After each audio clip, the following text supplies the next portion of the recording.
Hello and welcome back to the Art House. In this session I'm going to be running through how to attach a wooden bat to the wheel head. So for those of you who don't know, a wooden bat is a disc of typically plywood or MDF which you can attach to the wheel head, and it can come in useful for throwing things like plates, which would typically be very difficult to get off the wheel head successfully without distorting them. So by attaching a wooden bat to the wheel, when you've finished throwing whatever goes onto the wooden bat here, you can just lift the whole wooden bat off and put it to one side without risking ruining whatever you've just thrown on this bat here. So I'm going to be attaching the bat using 2 pounds or 900 grams of clay. So some wheel heads come with holes drilled in them, and you can use what we call bat pins, which are 2 pins that you stick into the wheel head. They poke upwards, and then the bat that you use would have 2 corresponding holes, so they slot together and the whole system works quite quickly and easily. The wheels that we have here at the Art House don't have holes drilled into them, so the alternative way of attaching a bat to the wheel head is to stick it on with some clay. So I'm going to get stuck in. So I'm going to be treating this piece of clay as I would any pot I was throwing, to start with at least. So I'm starting out by getting it centered. Even though in itself it's not going to be forming a piece, it's just forming a wide pad of clay onto which the bat will sit. We do want to make sure it's thoroughly centered and even, so that when our bat sits on top of it, it's also flat and even and not wobbling around. So getting it centered, and then pushing down into it, so thumb flat over the top, allowing it to expand outwards sideways, and then just running outwards from the centre towards the edge, aiming for a nice thick flat disc. And again just repeating this, so plenty of water on there, pushing down into it and working out from the centre towards the edges.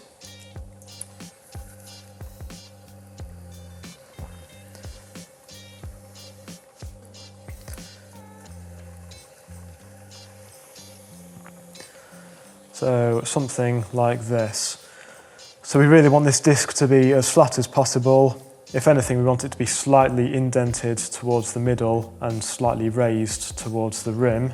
And then it's just covering most of the wheel. It doesn't have to go all the way to the edge of the wheel head. So I've got about 1 inch of space either side of the pad of clay here. So once we have this flat disc of clay, we're going to make a series of concentric dips in the disc. So starting in the centre, just pushing a fingertip firmly down into it. Something like that. And then again here, pushing firmly down into the clay. Again here. And one last one near the edge.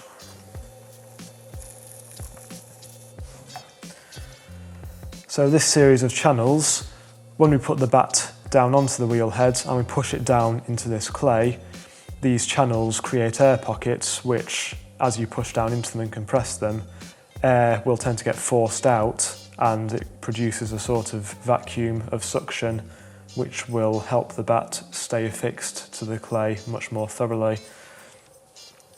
So I'm just going to smooth over each of these. Again, we want them to be pretty much uniform in height from the centre to the edge.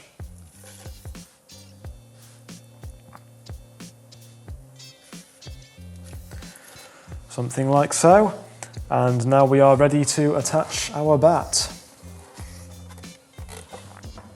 So we have the bat. I'm just going to wet this surface slightly. So just 1 palmful of water, giving it a bit of a wipe.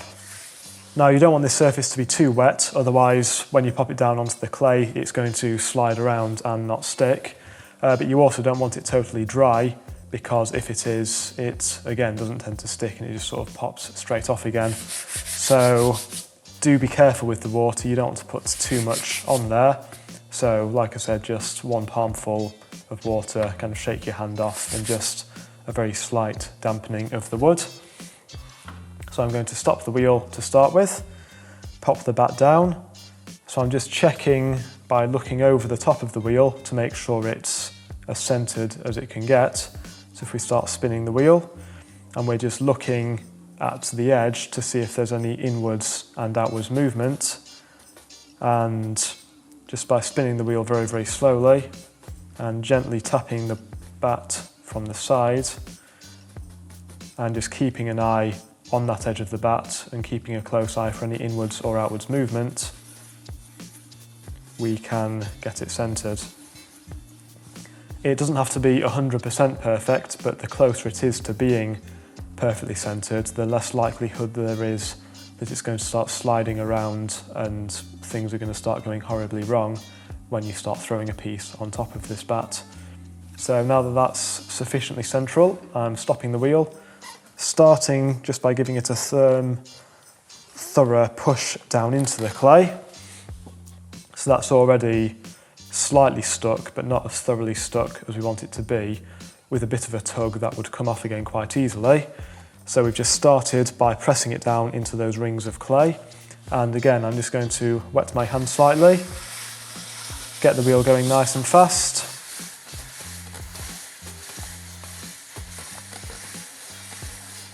And then with my left hand resting over the centre, I'm making a fist with my right hand and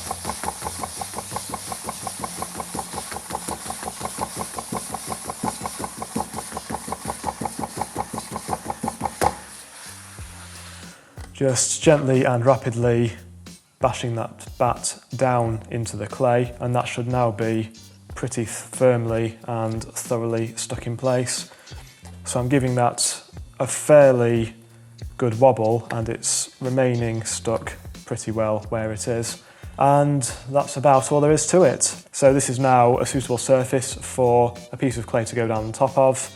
You would throw whatever you're throwing with this piece of clay, and then, all being well, you can just prise the bat up and off the wheel and lift it off, put it to one side without risking this piece here getting distorted. And then these rings here, you can pop a fresh bat straight down onto, get centered, get stuck in place, and away you go. So whilst doing this is more time consuming and it's not as safely secured as it would be if we were using bat pins, once you have this pad of clay in place and you have the rings done, that's kind of the bulk of the work done, and you can then quite quickly put bats on, throw, take bats off, put another one on. So it is worth practicing and getting the hang of if your wheel head hasn't been drilled to receive bat pins. But if you do find that you're throwing a lot of flatware that benefits from being thrown on bats, it could be worthwhile drilling your wheel head for bat pins, because that does make this whole process much quicker, easier and safer. And there we have it. So that is how you go about attaching a bat to the wheel head without bat pins. So in the next video coming up, we are going to be going into throwing plates. So be sure to stay tuned and check that out if that's something you're interested in doing. But that's it for the time being.